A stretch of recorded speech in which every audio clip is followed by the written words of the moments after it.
একটা সুন্দর প্লেস, সাথে কিছু সুন্দর মুহূর্ত। আর মুহূর্তগুলো যদি হয় মায়ের সাথে এবং পরিবারের সাথে, তাহলে তো আর কথাই নেই।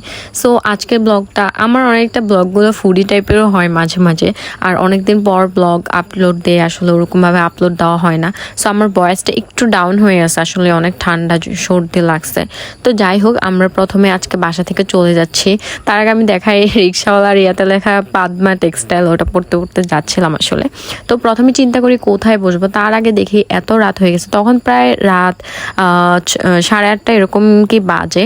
তখন হচ্ছে ওরা এখানে লিখালিখি করতেছিল। ভাবলাম যে স্ট্রিট ফুড খাবো, তখন আম্মু বলে যে না, এতদিন পরে যেহেতু বের হয়েছি, রেস্টুরেন্টে যাই কোথাও একটা সুন্দর প্লেসে যেখানে ধর ভিডিও ভালো আসবে। তো প্রথমে এখানে হচ্ছে যারা উত্তরাতে থাকেন, ক্যাফে দরবারের যে বিল্ডিংটা, এটা কিন্তু পুরোটাই রেস্টুরেন্ট। মাঝে মাঝে একটা মনে হয় ফ্যাশন কি জানি একটা ইয়া আছে, মানে জামা কাপড়ের একটা মার্কেট আছে, তাছাড়া পুরোটাই রেস্টুরেন্ট। তো আমরা ক্যাফে দরবারেই যাই, উপরে আর যাই নাই, নিচে আসি। আর এখানে আসলে দেখবেন যে বাচ্চাদের একটা খেলার জোন আছে আশেপাশে। তারপর আমরা একটা সিট খুঁজে বসলাম। সন্ধ্যাবেলা অনেক মানুষ, একদমই ভিড়ের মধ্যে একটা টেবিল কোনো রকম পাইছি, খাবারটা অর্ডার দিলাম। আর চিন্তা করতে থাকি যে আরও কিছু অর্ডার দেওয়া যায় নাকি।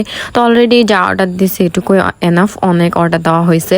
তাই একটু এনভায়রনমেন্টটা আম্মুকে দেখাচ্ছি, ভিডিও করতেছি। এরপর আমরা একটা স্যুপ, থাই স্যুপ অর্ডার দিই। এখানে রেগুলার লাচ্ছি ছিল।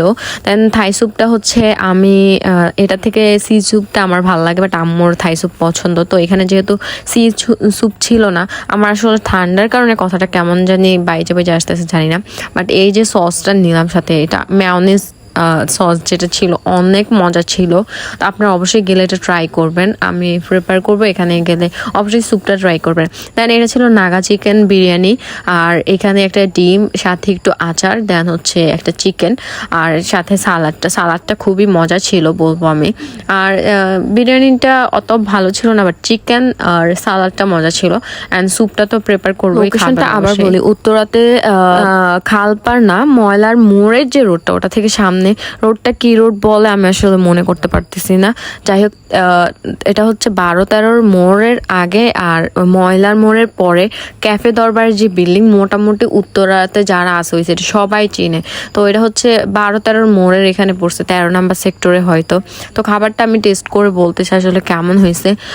ভালো ছিল খাবার, ভালো মান ভালো। ইভেন অনেক মানুষ ছিল ওখানে, সন্ধ্যাবেলায় বসার মতো অবস্থা ছিল না। তো আমি এরকম অনেকগুলো অর্ডার দিয়ে বাসায় নেওয়ার জন্য আর খাবারে কনসেন্ট্রেট করতেছি আসলে। এই তো আজকের ব্লগটা এইটুকুই, ছোটোখাটো ছিল। দেন মাঝে হচ্ছে ফোন হারাই ফেলছি, মিনি হার্ট স্ট্রোক হইতে নিয়েছিল আমার। যাই হোক গাইজ, যদি আমার ব্লগটা ভালো লেগে থাকে, একটা লাইক কমেন্ট শেয়ার করে পাশে থাকবেন। আর এরকম মজার মজার ভিডিও পেতে অবশ্যই আমাদের পেজটা একটা ফলো করে দিয়ে রাখবেন। ভিডিওটি দেখার জন্য ধন্যবাদ সবাইকে। আসসালামু আলাইকুম।